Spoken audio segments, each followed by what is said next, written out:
Hello everyone, welcome to KR success short. KR success short में आप सभी का बहुत बहुत स्वागत है। आज हम लोग करने वाले हैं हिंदी में समास के कुछ इंपॉर्टेंट ऐसे क्वेश्चंस जो कि कई बार एग्जाम्स में पूछे गए भी हैं और आपके लिए इम्पोर्टेंट भी हैं। तो पहले एक बार देख लेते हैं जल्दी जल्दी कि एक समास होता क्या है और इसके भेद क्या होते हैं और कैसे हम समास को पहचानते हैं। ठीक है, तो स्टार्ट करते हैं। डेफिनेशन देख लीजिए आप। परिभाषा जो इसकी होती है कि दो या दो से अधिक शब्दों से मिलकर बने हुए एक नवीन एवं सार्थक शब्द को समास कहते हैं। ठीक है, समास में दो पद होते हैं, एक होता है आपका पूर्व पद और एक होता है आपका उत्तर पद। अब बात आती है समास के भेद की। तो समास के देखिए भेद कितने होते हैं, तो समास के भेद जो होते हैं 4 होते हैं। ठीक है, तो यहाँ आपको 2 दिख रहा होगा, तो 2 दिख रहा है आपको। पहला दिख रहा है जिसमें आपको अव्ययी भाव समास, ठीक है, पहला दिख रहा है अव्ययी भाव समास। दूसरा दिख रहा है तत्पुरुष समास, ठीक है, और तीसरा मैं लिख रही हूँ यहाँ पे बहुव्रीहि समास। ठीक है, बहुव्रीहि समास। और जो चौथा समास आपका है वो है आपका द्वंद्व समास। ठीक है, वो है आपका द्वंद्व समास। अब इस 4 समास में अभी आपको लग रहा होगा कि 2 समास जो है वो आपके छूट गए हैं, है ना। तो वो 2 समास कौन से हैं, तो ये जो तत्पुरुष समास है इसी के अंतर्गत 2 समास और आते हैं। वो कौन कौन से होते हैं, यहाँ जगह नहीं है तो मैं यहाँ कर रही हूँ, इसको यहाँ लिख रही हूँ मैं आपको। एक इसमें आता है आपका कर्मधारय समास, ठीक है, कर्मधारय समास। और जो दूसरा होता है वो होता है आपका द्विगु समास। ठीक है, जो दूसरा होता है वो द्विगु समास। ये दोनों जो है तत्पुरुष के अंतर्गत आते हैं। ठीक है, लेकिन इनकी विशेषताएं अलग होती हैं। क्या होती हैं बताया जाएगा। तो अभी आपके 4 हुए और तत्पुरुष के अंदर ये 2 हो गए, एक कर्मधारय और एक द्विगु समास। अब इस एग्जाम में तो देखो क्वेश्चन ऐसे ही पूछा जाता है कि जैसे आपको दे दिया और पूछा गया कि ये कौन सा समास है।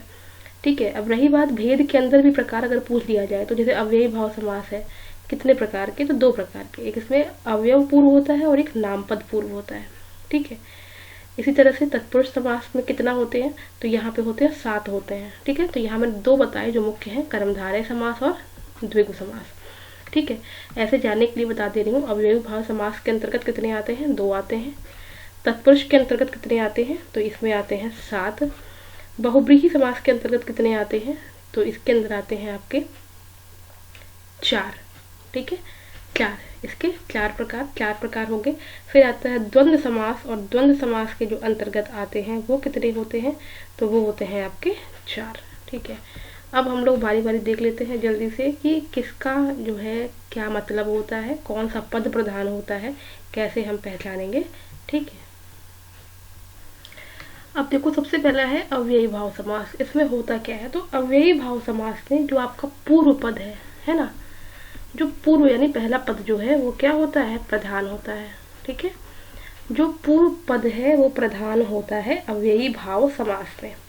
ठीक है, जैसे कैसे होता है, शब्द है तो ये आपका, ये शब्द है तो ये आपका उत्तर पद और ये आपका पूर्व पद। ठीक है, ये होता है आपका प्रधान। ठीक है, ये वाला शब्द प्रधान नहीं होगा, ये वाला जो होगा, ठीक है, जो पहला वाला होगा वो आपका प्रधान होगा। तो इस तरह से जो है अव्ययी भाव समास को आप पहचानेंगे। कुछ विशेष टर्म होते हैं इसमें, ठीक है, जैसे कि अगर प्रति लिखा हो, है ना, यथा लिखा हो, ठीक है, और आ से शुरू हो, तो आप पहचान सकते हैं कि ये जो है आपका अव्ययी भाव समास है। ठीक है, भर लिखा हो। अब कैसे देखो इसमें है क्या क्या चीज़ें इसमें आती हैं। ठीक है, जैसे प्रतिदिन हो गया, ठीक है, यथाशक्ति हो गया, ठीक है, यथास्थिति हो गया, आमरण हो गया, ठीक है, और अनुरूप हो गया। फिर आप बात करेंगे यथास्थिति, मैंने बोला, यथाक्रम हो गया, भरपेट हो गया, ठीक है, भरपूर हो गया। ठीक है, तो इस तरह के जो शब्द होंगे ये आपके अव्ययी भाव समास में आएंगे। कुछ इसमें जो बताया गया है जिससे पहचान कर सकते हैं, प्रति, यथा, आ, भर। तो इसमें जो पहला पद है ना वो आपका क्या है, प्रधान है, यानी कि पूर्व पद जो है वो प्रधान है। ठीक है, इसमें जो है पूर्व पद यानी पहला पद प्रधान है। अभी और भी एग्जाम्पल्स हम लोग करेंगे, लेकिन पहले बस समझने के लिए हम कर रहे हैं। दूसरा हमारा है तत्पुरुष। ठीक है, तत्पुरुष समास। इसमें मैंने बताया था कि इसके दो प्रकार भी होते हैं, एक कर्मधारय और एक द्विगु। तो तत्पुरुष समास में जो प्रधान होगा पद वही उन दोनों में भी होगा। क्यों? क्योंकि उसी के प्रकार है। तो इसमें उत्तर पद प्रधान होता है, और मैंने बता दिया है कि पूर्व पद कौन सा है और उत्तर पद कौन सा है। उत्तर पद बाद वाला, ठीक है, और पूर्व पद पहले वाला। तो अब हमको देखना है कि तत्पुरुष समास में क्या होता है। तो तत्पुरुष समास में जो इसका पूर्व पद होता है, जैसे मान लो ये है, तो इसका पूर्व पद कौन सा होगा? ये वाला होगा पूर्व पद, और ये होगा आपका उत्तर पद। यही तो होता है भाई, ये पहला है, ये दूसरा है, उत्तर पद। तो जो पूर्व पद होता है ये आपका क्या होता है? ये विशेषण, उत्तर पद विशेष्य। यानी कि जो पूर्व पद है वो आपका अप्रधान होगा, लेकिन जो आपका विशेष यानी उत्तर पद है वो प्रधान होगा। ठीक है, अब इसमें देखो उसको पहचानते कहते हैं, जैसे हम लोग कर्ता के लिए पढ़ते हैं, कर्ता ने कर्म को करण से, है ना, उसी तरह से इसको भी। यहाँ से मैं थोड़ा चीज़ें कुछ डिलीट कर रही हूँ, यहाँ से हटा रही हूँ। पहचानने का तरीका देखिए इसको किस तरह से है, किस तरह से करेंगे। जब भी आप बात करें तत्पुरुष समास की, तो इसके जो भेद होते हैं या चिन्ह कह सकते हैं आप, कारक चिन्ह जो होते हैं, उसी तरह से जो है इसको हम लोग करते हैं और पहचानते हैं। ठीक है, तो कैसे करते हैं? पहले तो प्रकार देख लीजिए इसके। ये आपका है कर्म तत्पुरुष, करण तत्पुरुष, फिर संप्रदान। जैसे कारक में होता है संप्रदान, तत्पुरुष, अपादान, तत्पुरुष, संबंध, तत्पुरुष, और साथ में अधिकरण। ठीक है, अब जो इनके चिन्ह होते हैं, जैसे हमने पढ़ा है, पढ़ रखा है कारक के लिए। ठीक है, कर्ता ने कर्म को, है ना, को, करण से, ठीक है, या द्वारा, संप्रदान के लिए, अपादान से, और ये पता है आपको ये किसके लिए होता है? अलगाव के लिए। संबंध काके की, और अधिकरण आपका में पर। बस अब इन्हीं चीज़ों से जो है पहचानेंगे। ठीक है, जैसे कि आपका दिया हुआ है, ठीक है, कोई आपको मैं बता रही हूँ, कुछ शब्द बता रही हूँ जिससे आप पहचान सकें कि वो आपका है तत्पुरुष समास।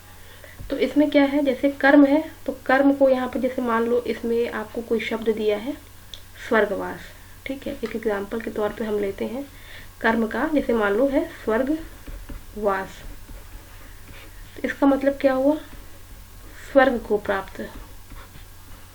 यही तो मतलब हुआ, स्वर्ग को प्राप्त। ये को यहाँ पे ये दिखा रहा है, मतलब उस शब्द को आप इस तरीके से लिख लें अगर, तो वो तत्पुरुष समास हो जाएगा। ठीक है, अब जैसे है आपका दूसरा मन चाहा, इसको कैसे लिखेंगे? मन से चाहा हुआ। ठीक है, ये देखो ये आया, चिन्ह आ रहा है संप्रदान के लिए, जैसे रसोई घर, यानी रसोई के लिए घर। नेक्स्ट है आपका अपादान, यानी कि अलगाव, ऋण मुक्त, यानी ऋण से मुक्त, है ना, ऋण से मुक्त हो रहा है, ऋण से अलग हो रहा है। ठीक है, अब संप्रदान के लिए जैसे आप, सॉरी इसमें आप भी नहीं, दीनानाथ करिए, है ना, क्योंकि इसमें अब आपको हमें नेक्स्ट करना है। ये तो हमने कर लिया है आपका अपादान, अब हमें संबंध करना है। तो संबंध के लिए जो है इसमें क्या हो जाएगा? का के की, तो यहाँ से गंगा जल, यानी गंगा का जल।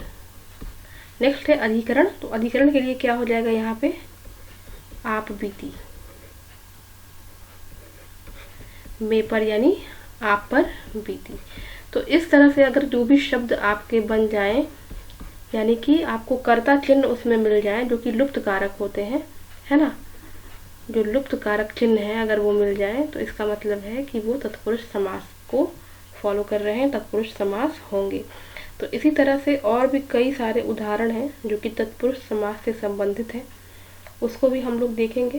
लेकिन पहले जो चीज़ें हैं वो लोग हम देखते चलेंगे, वो सारी चीज़ें कि किस तरह से पहले सारी डेफिनेशंस हैं उसको देख लिया जाए। नेक्स्ट हम लोग देखेंगे अब जो अगला हमारा समास है वो है कर्मधारय, जो कि तत्पुरुष समास के अंतर्गत ही आता है। ठीक है, तो ये चीज़ें मैं हटा रही हूँ यहाँ से। ये आपका तत्पुरुष समास है और इसी के अंतर्गत आपका कर्मधारय भी आता है। तो मैंने आपको बताया क्योंकि इसी के उदाहरण हैं, तो उत्तर पद आपका प्रधान होता है कर्मधारय में भी और द्विगु में भी। ठीक है, कर्मधारय में भी उत्तर पद प्रधान होता है और जो आपका द्विगु समास है उसमें भी उत्तर पद प्रधान होता है। ठीक, तो पहले हम देख लेते हैं इसका जो प्रकार है। पहला,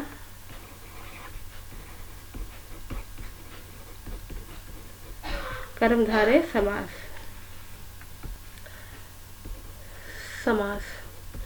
अब इसमें होता क्या है, देखो उत्तर पद तो प्रधान होता ही है, साथ में विशेषण विशेष का जो है संबंध होता है। विशेषण विशेष का संबंध होता है मतलब क्या, जैसे कि कुछ इसका उदाहरण देखो, जैसे कि आपका है नील गाय। ठीक है, क्या है आपका उदाहरण, नील गाय। इसे आप लिख सकते हैं नीली है जो गाय, है ना, नीली है जो गाय। ये उदाहरण है आपका कर्मधारय समास का। ठीक है, जैसे नेक्स्ट है आपका महात्मा। महात्मा मतलब महान है जो आत्मा, जिसको आप इस तरह से लिख सकें, महान है जो आत्मा। अक्सर जो है कर्मधारय समास और बहुव्रीहि समास में बहुत कन्फ्यूजन हो जाता है, लेकिन कन्फ्यूजन को दूर करने का तरीका भी बताया जाएगा।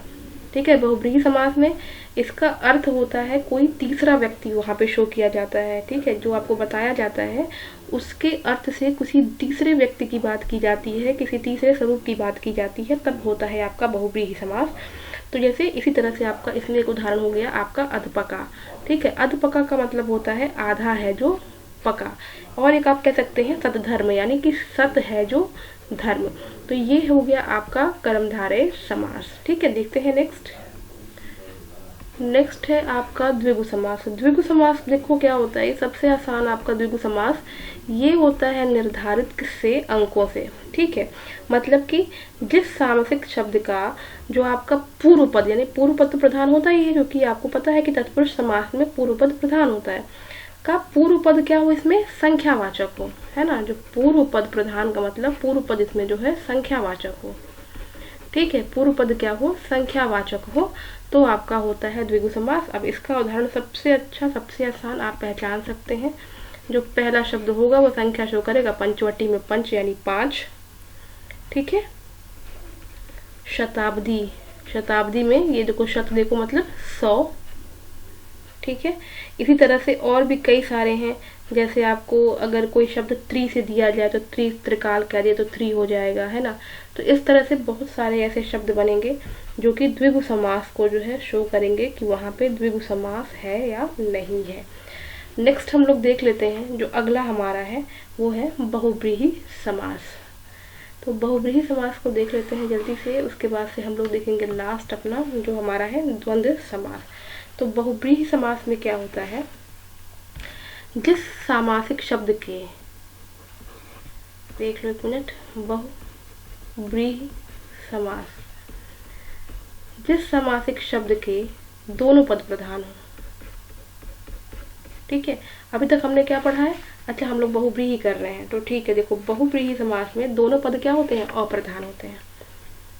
दोनों पद क्या हो गए, जिस सामासिक शब्द के दोनों पद अप्रधान हो जाए, मतलब कि दोनों अप्रधान हो जाए और किसी तीसरे को विशेषता दे दी जाए। ठीक है, कोई सांकेतिक अर्थ प्राप्त हो जाए आपको, वो होता है बहुव्रीहि समास। अब जैसे नीलकंठ आपका देखिए, नीलकंठ ये कर्मधारय में भी आता है और ये बहुव्रीहि समास भी आता है, डिपेंड करता है ऑप्शन क्या दिया हुआ। अगर दोनों दिया है तो बहुव्रीहि करेंगे, एक दिया है तो जो दिया हो वो करेंगे, बहुव्रीहि और कर्मधारय में से। नीलकंठ को हम लिख सकते हैं नीला है जो कंठ, तत्पुरुष भी शो करेगा, इसमें तत्पुरुष नहीं कर्मधारय शो करेगा। और नीलकंठ को आप लिख सकते हैं नीला है कंठ जिसका, अर्थात शिव। ठीक है। नीला है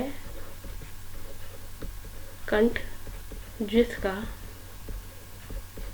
अर्थात शिव। जैसे कि मैंने कहा कि दोनों पद अप्रधान हैं, नील और कंठ दोनों अप्रधान हैं, लेकिन कोई सांकेतिक अर्थ इसमें प्रकट हो रहा है जो कि है शिव। तो ये होता है आपका बहुब्रीहि समास। इसी तरह से एक और है चंद्रमौली। चंद्रमौली मतलब चंद्र है सिर पर जिसके, चंद्र है सिर पर जिसके, अर्थात शंकर, अर्थात शंकर। इसी तरह से और है, जैसे चक्रपाणी हो गया, यानी चक्र के क्या है, चक्र है पाणी में, पाणी मतलब हाथ होता है ना। जो ये चक्र है हाथ में, तो किसके हाथ में चक्र होता है, अर्थात विष्णु। यानी किसी तीसरे का बोध हो रहा है, किसी तीसरे की तरफ संकेत किया जा रहा है, ये शो करता है। बहुब्रीहि समास सबसे अलग प्रकार का होता है, जैसे कि आपका अभी द्विगु समास हुआ है। अब इसमें चूंकि दोनों पद अप्रधान होते हैं, तो जो हमारा लास्ट वाला बच रहा है यानी द्वंद्व समास, ठीक है, जो द्वंद्व समास बच रहा है, इसकी विशेषता होती है द्वंद्व समास की, जो हमारा चौथा समास है यहाँ पे, कि इसमें दोनों पद प्रधान होते हैं, है ना, दोनों पद प्रधान होते हैं, और इसमें एक और होती है विशेषता, अगर आप उनको विग्रह करेंगे, ठीक है, विग्रह करें, विग्रह करने पर ये कैसे विभक्त होते हैं, इसमें और, या, एवं, ठीक है, लगता है डैश का भी प्रयोग आप देखेंगे। कैसे, जैसे लिखा हुआ है आपका भाई बहन, तो क्या लिख सकते हैं इसको आप, भाई और बहन, ठीक है। कन्फ्यूजन हमेशा मैंने बता दिया है बहुब्रीहि और कर्मधारय में ही होगा आपको, और किसी भी चीज में आपको कोई कन्फ्यूजन नहीं होगा। जैसे माँ बाप इस तरह से लिखा है, तो आप इसे लिख सकते हैं माँ और बाप, ठीक है। नेक्स्ट आपका मान लीजिए लिखा हुआ है यहाँ पे खरा खोटा, तो खरा खोटा अगर लिखा हुआ है तो इसे हम लिख सकते हैं खरा या खोटा। अब इसके ऊपर जितने भी उदाहरण हैं या फिर बहुत सारे शब्द ऐसे हैं जो कि आपको करने हैं या फिर बहुत सारे एग्जाम में पूछे गए हैं, तो वो सारे आपको यहाँ पर मैंने कुछ एग्जाम्पल के तौर पे करा दिए हैं, और बाकी सभी आपको टेलीग्राम ग्रुप पे प्रैक्टिस सेट में मिल जाएगा। प्रैक्टिस करते रहें, टेलीग्राम ग्रुप जो है ज़रूर से ज्वाइन कर लें, लिंक डिस्क्रिप्शन बॉक्स में मिल जाएगा। जैसे पाप पुण्य है तो उसे हम लिख सकते हैं पाप और पुण्य। इसी तरह से आगा और पीछा, दाल और भात, ठीक है, आचार और विचार, इसी तरह से ये सभी समास जो है कंप्लीट हो जाएंगे। और इस पे और भी कई सारे क्वेश्चंस हैं जो कि आपको टेलीग्राम ग्रुप पे प्रैक्टिस सेट के रूप में प्रोवाइड करा दिए जाएंगे, ठीक है। तो इसके साथ जो है अभी हम लोग जो है ये ख़त्म कर रहे हैं समास का सेक्शन, और जितने भी क्वेश्चंस हैं वो वहाँ पे आपको मिलेंगे, तो आप वहाँ से जो है क्वेश्चंस की प्रैक्टिस करते रहें। मिलते हैं नेक्स्ट वीडियो में, till then take care and bye bye.